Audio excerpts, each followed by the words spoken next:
I'm excited to say that Gateway Church officially has a home.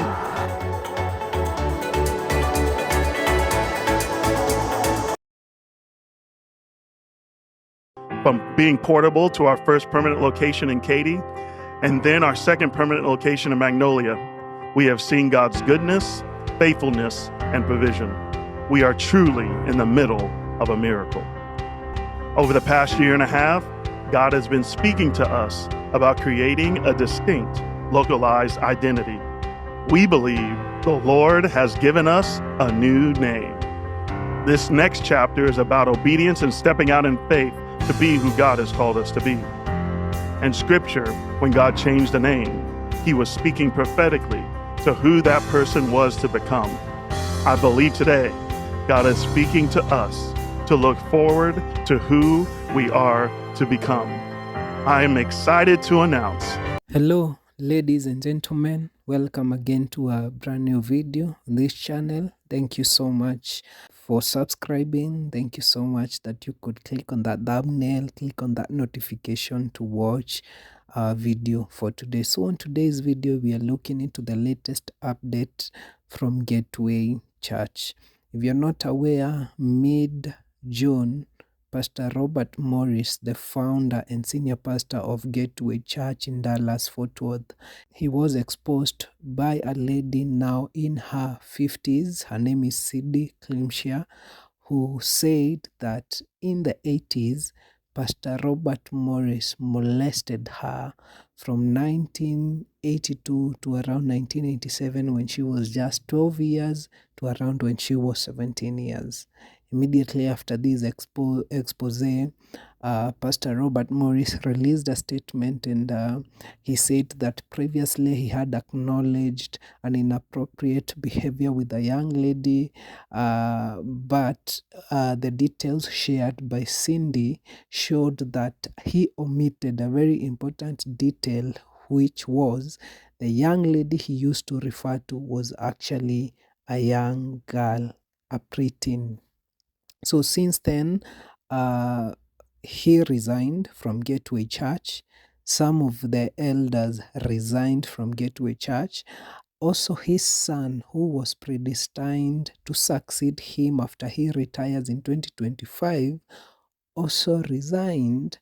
And according to the church elders and also from his farewell speech at Gateway, he said that it was not tenable for him to continue or even succeed the father at Gateway Church in South Lake, but he would go ahead and open another church in the near future.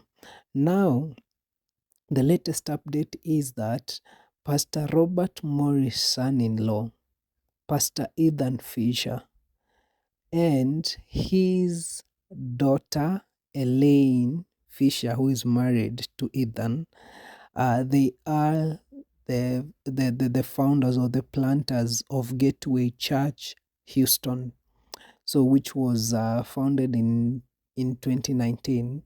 So it has been called Gateway Church since then. But the latest news that was released in their social media sites is that they have rebranded to a new name. When this news about Pastor Robert Morris came out, Gateway Church Houston, through Pastor Ethan, released a statement, and they claimed that Gateway Church Houston has been running as an autonomous church, and Pastor Ethan was the one who was the head of board of elders. And also he said that Pastor Robert Morris ceased being the overseer of Gateway Church Houston. So I want you to listen to this announcement that was made this weekend. Then I'll be back with more commentary. Watch this video. Can God do in this place? This is a question we asked and prayed over for years before Gateway Church Houston launched in January of 2020. Over the last 4 years, we have seen a glimpse of who God is calling us to be. There are countless stories of people who have found hope, community, freedom, healing, and purpose, and experienced the life-transforming power of God. From being portable to our first permanent location in Katy, and then our second permanent location in Magnolia, We have seen God's goodness, faithfulness, and provision. We are truly in the middle of a miracle. This church is more than a name on a building. It is full of people who are willing to say yes to God, to pray consistently, give generously, and serve sacrificially to see people everywhere know God, belong to family, discover purpose, and build the kingdom. In Hebrews 12, it tells us to fix our eyes on Jesus, the pioneer and perfecter of faith. A pioneer is one who sets the path for others to follow. As God's people, He is calling us to be not mere spectators, but participators in this journey of faith. Every path we have walked has been following the voice of God as He builds His church. God is doing a new thing in our community. As we launched Gateway Houston, it was full of the legacy and heritage of those who have gone before us, and I am truly grateful. Over the past year and a half, God has been speaking to us about creating a distinct, localized identity. We believe the Lord has given us a new name. This next chapter is about obedience and stepping out in faith to be who God has called us to be. In Scripture, when God changed the name, He was speaking prophetically to who that person was to become. I believe today, God is speaking to us to look forward to who we are to become. I am excited to announce that Gateway Houston is becoming Newland Church. I am full of hope and expectation that God has amazing things in store for you, your family, and our church. And I believe the best is yet to come.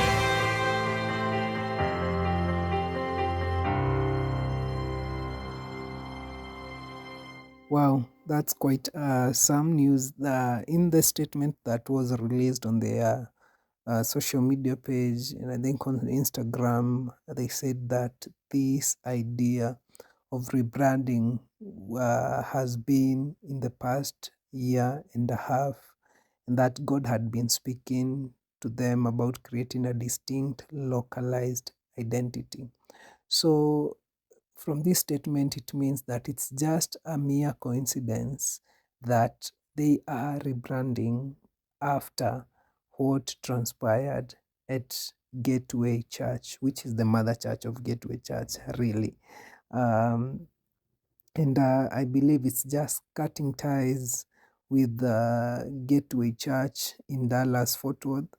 And at least now they can build a new church with a new identity, so that at the same time they can separate themselves from the bad reputation that comes from the exposure of Pastor Robert Morris. And this will be interesting to watch what happens, but my heart really goes out to Pastor Robert Morris. I just pray that God would touch his heart, give him peace, and at the same time, restore him. Still a son of God.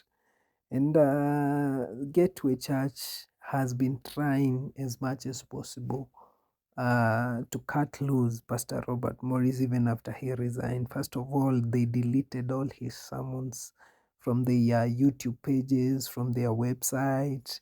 Even Pastor Robert Morris' personal website was also shut down. I don't think he has any other radio radio program or even TV program. They were all shut down. So it's quite a lonely place, I believe, that Pastor Robert Morris and his wife Debbie are going through. But God is faithful. So I think for me, it's just praying for Newland Church as they embark in the new journey, in the new season they have just stepped in, that may God lead them even as they fix their eyes on Jesus. So let me know, what do you think of these new latest news from Pastor Robert Morris' son-in-law? Do you think Newland's Church really separates itself from its roots? So let me know from the comment section. So please drop a comment and let's interact. I love reading your comments. So thank you so much for watching this video to the very end. If you have not subscribed, please consider subscribing, like this video, and see you in my next video. So God bless you, and bye.